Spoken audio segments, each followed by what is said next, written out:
ইন্না আ'তাইনাকাল কাউসার। আসসালামু আলাইকুম ওয়া রাহমাতুল্লাহি ওয়া বারাকাতুহু। আলহামদুলিল্লাহ, সম্মানিত দিনদার মুসলমান ভাই বোনেরা, সকলকে জানাই আন্তরিক শুভেচ্ছা ও অভিনন্দন। সম্মানিত বন্ধুগণ, আজকে মক্তব ঘরের 28তম ক্লাস। আজকের ক্লাসে আমরা অনুশীলন করব সূরাতুল কাউসার থেকে। সম্মানিত বন্ধুগণ, সকলের প্রতি আহ্বান, যারা আমাদের প্রথম ক্লাসগুলো দেখেননি তাদের প্রতি আহ্বান, তারা যেন আমাদের প্রথম ক্লাসগুলো ভালো করে দেখে আসেন। আমাদের প্রথম ক্লাসগুলো দেখে আসলে ইনশাআল্লাহ আপনিও কোরআনে কারীম বানান করে করে দেখে দেখে পড়তে পারবেন ইনশাআল্লাহ। সম্মানিত বন্ধুগণ, চলুন আজকের ক্লাস শুরু করা যাক। আউযু বিল্লাহি মিনাশ শাইতানির রাজীম। বিসমিল্লাহির রহমানির রহিম। হামজা নুন জের ইন, নুন আলিফ জবর না, ইন্না।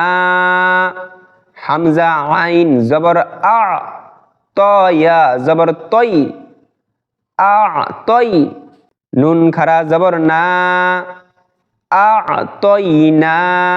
কাফ লাম জবর কাল, আ তই না কাল। কাফ ওয়াও জবর কাউ, সা জবর সা, কাউ সা। র জবর র, কাউ সা র। এখন ওয়াকফ করিলে এখানে যদি থামি তাহলে আমার এই হালতটা কি হবে? অর্থাৎ আমরা শিখেছিলাম শব্দের শেষে যদি এক জবর আসে তাহলে উক্ত জবরকে বাদ দিয়ে সাকিন করতে হয়। তাহলে কিভাবে পড়তে হবে?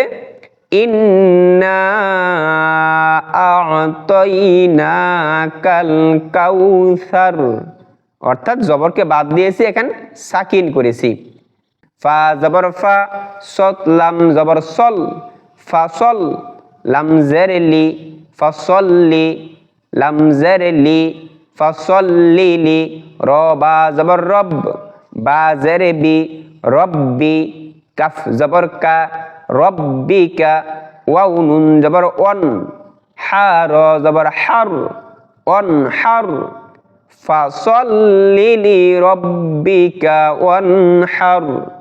ফাসল্লি লি রব্বিকা ওয়ানহার। হামজা নুন জের ইন, নুন জবর না, ইন্না। শিন আলিফ জবর শা, নুন জের নি, শানি। হামজা জবর আ, কাব জবর কা, আকা। শানি আকা। হা পেশ হু, ওয়াও লাম জবর ওয়াল, হুয়াল। হামজা বা জবর আব, তা জবর তা, আব তা। র পেশ রু, আব তারু, হুয়াল আব তারু। ইন্না শানি আকা হুয়াল আব তারু। এখানে র এর উপরে পেশ হয়েছে। এখন আমরা শিখেছিলাম যদি শব্দের শেষে এক পেশ আসে তাহলে এখানে ওয়াকফ কিভাবে করতে হবে, যে এক পেশকে বাদ দিয়ে সাকিন করতে হবে। তাহলে এখানেও কি করেছি? সাকিন করেছি। তার জবর তার। ইন্না শানিআকা হুয়াল আবতার। সম্মানিত বন্ধুগণ, হামজা নুন জের ইন, নুন আলিফ জবর না, ইন্না। ইন্নাটা কি কায়দা, এটা কি নিয়ম? বলা হয় নুনের উপর তাসদিদ হলে, মিমের উপর তাসদিদ হলে গুন্না করে পড়তে হয়। এই গুন্নার নাম কি? ওয়াজিব গুন্না। এখানে ওয়াজিব গুন্না হয়েছে, এজন্য হামজা এবং নুনকে ধরে রেখেছি। হামজা নুন জের ইন, নুন আলিফ জবর না, ইন্না। এখানে ইন্না কেন পড়েছি? এটা ওয়াজিব গুন্না হয়েছে। জবরের বাম পাশে খালি আলিফ হয়েছে। জবরের বাম পাশে খালি আলিফ হলে কি হয়? জবরের বাম পাশে খালি আলিফ মদের হরফ, মদের হরফ হয়েছে, তো এখানে এক আলিফ টান হওয়ার কথা, কিন্তু এখানে তিন আলিফ টান কেন হয়েছে?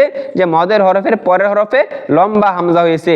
যদি মদের হরফের পরের হরফে লম্বা হামজা থাকে তাহলে তিন হয়, আর যদি মদের হরফের পরের হরফে গুল হামজা থাকে তাহলে চার আলিফ টানতে হয়। সম্মানিত বন্ধুগণ, এমনি ভাবে হামজা আইন জবর আ, এটা জজমালা হরফ। ত ইয়া জবর তই, এটাও জজমালা হরফ।